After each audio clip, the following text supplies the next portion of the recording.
Okay. As I mentioned earlier in my excuse me, um, recap, it's time to talk about Eatski and the question of slavery. Now, if you don't like this, then you can go look at another video because we about to get a little bit deep into this one because like I said earlier when I told y'all this video was coming, it's grade A 100% blackness. I think I got something to say about slavery. Let's get cracking.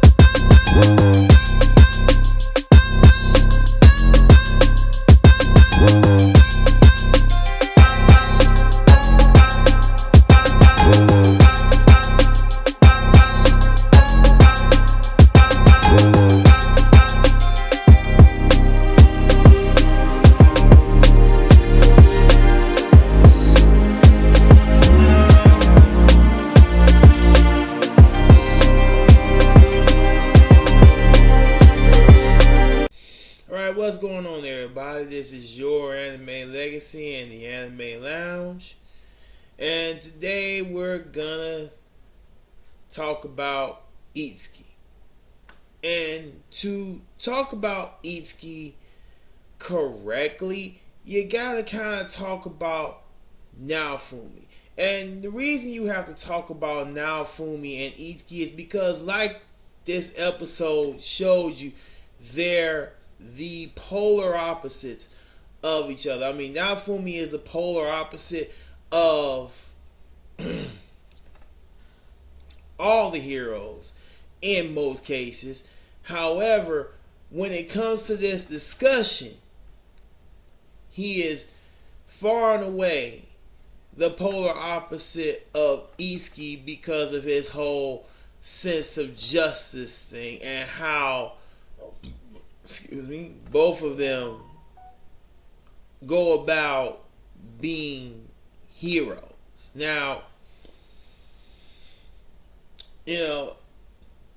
as the series has said, most of the other all the other heroes, including Eatski, are gamers. Naofumi is a book reading, otaku. That's how he got transported.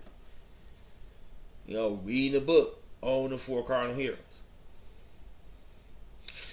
But that's not why Naofumi is different. Because while all the other heroes, because they're heroes welcome, don't take the world seriously, as shown by each one of their failings in this season, Naofumi, because he was rejected, does take the world seriously.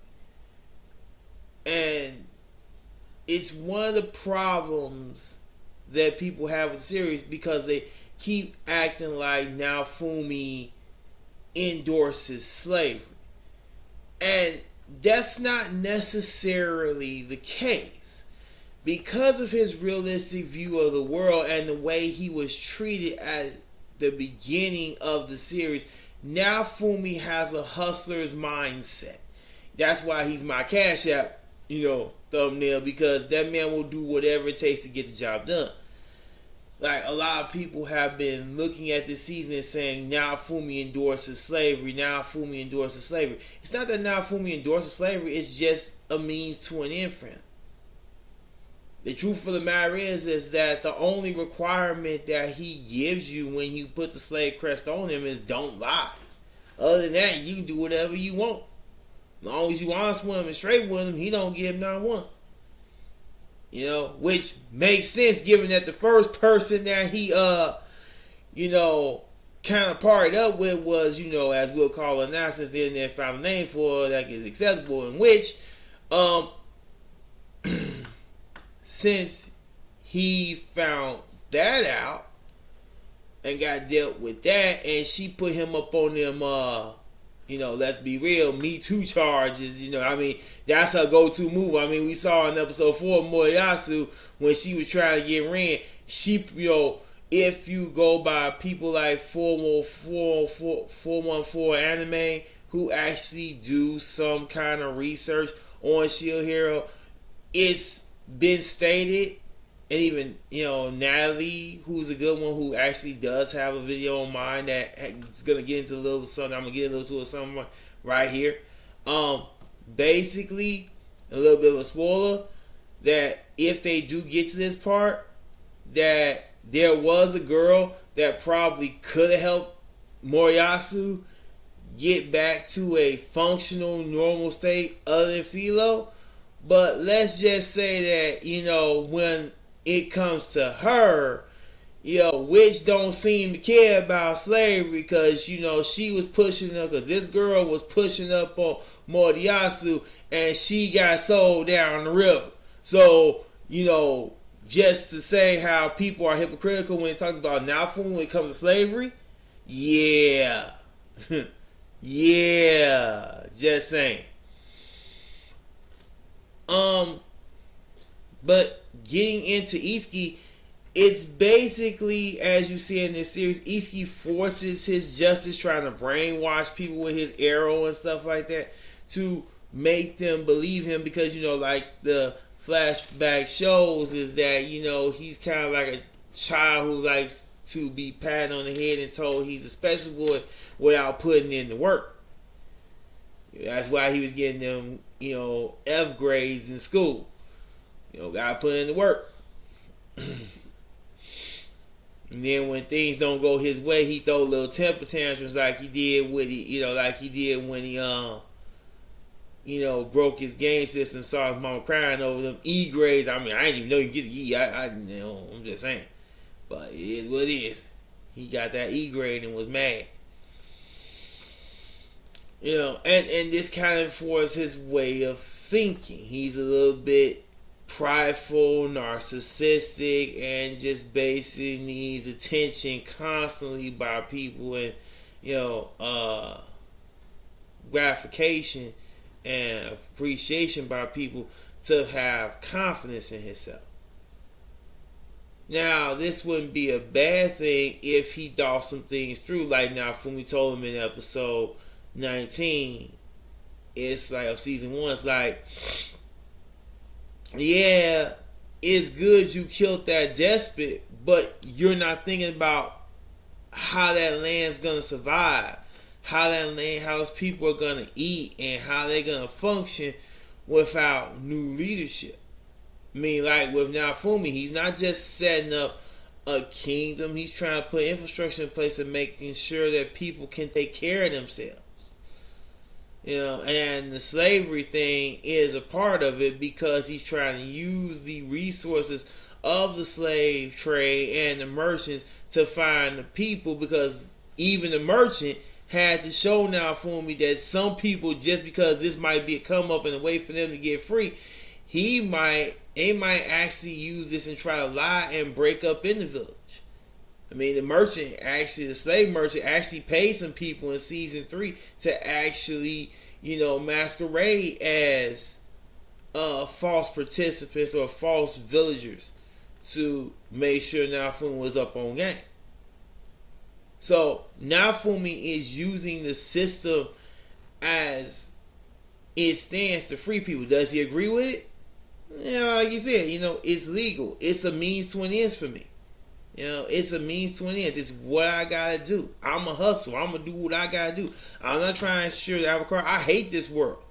How would you feel if you end up in a world where basically everybody asked you to save them, but did everything they could to stand in your way just because you didn't have a pointy weapon and your name ain't Steve Rogers?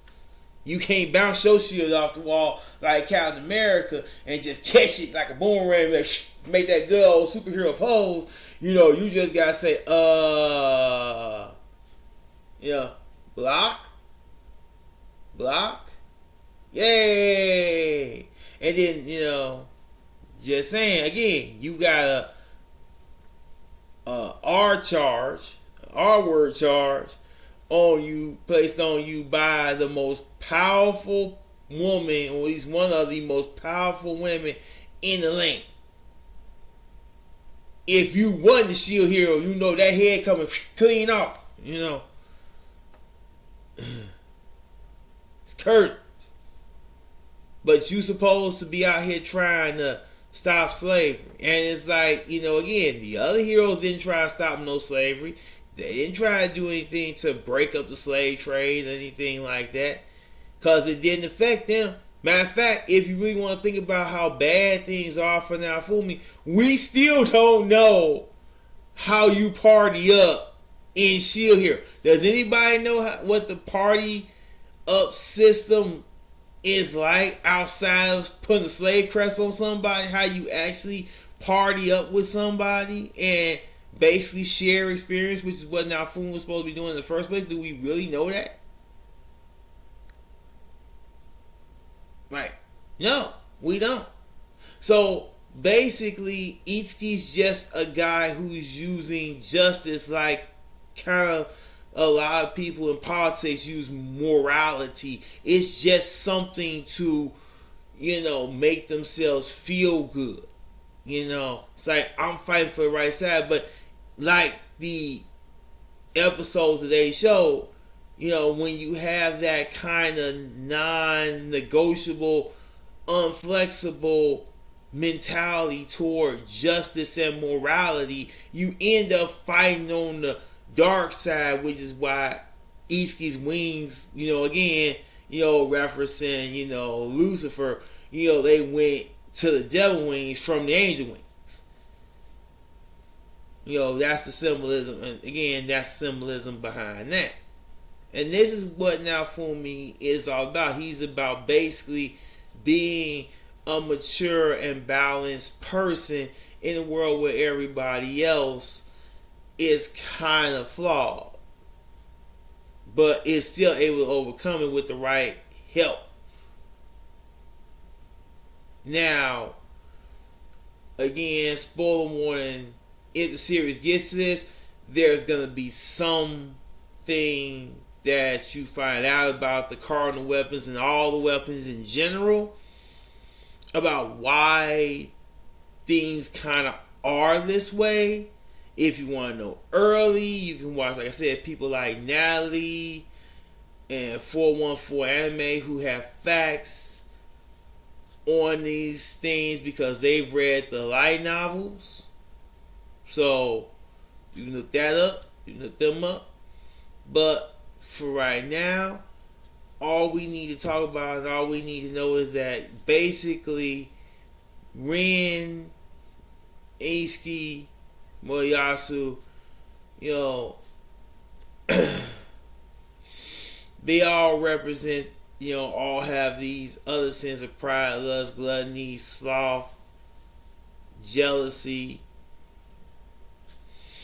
you know, and greed. And Naofumi obviously has wrath, and you know, they're all through the help of these, you know, good women, except for Moyasu, are gonna get over all of this and become stronger, better people like we all should. And that's kind of the whole theme of Shield Hero. It's about rising up. That's one thing that people don't realize. It's about rising out of the darkness, rising out of obscurity, rising out of that low point of despair and depression and negativity in life and going to a better place. It's kind of like the whole theme of Shield Hero.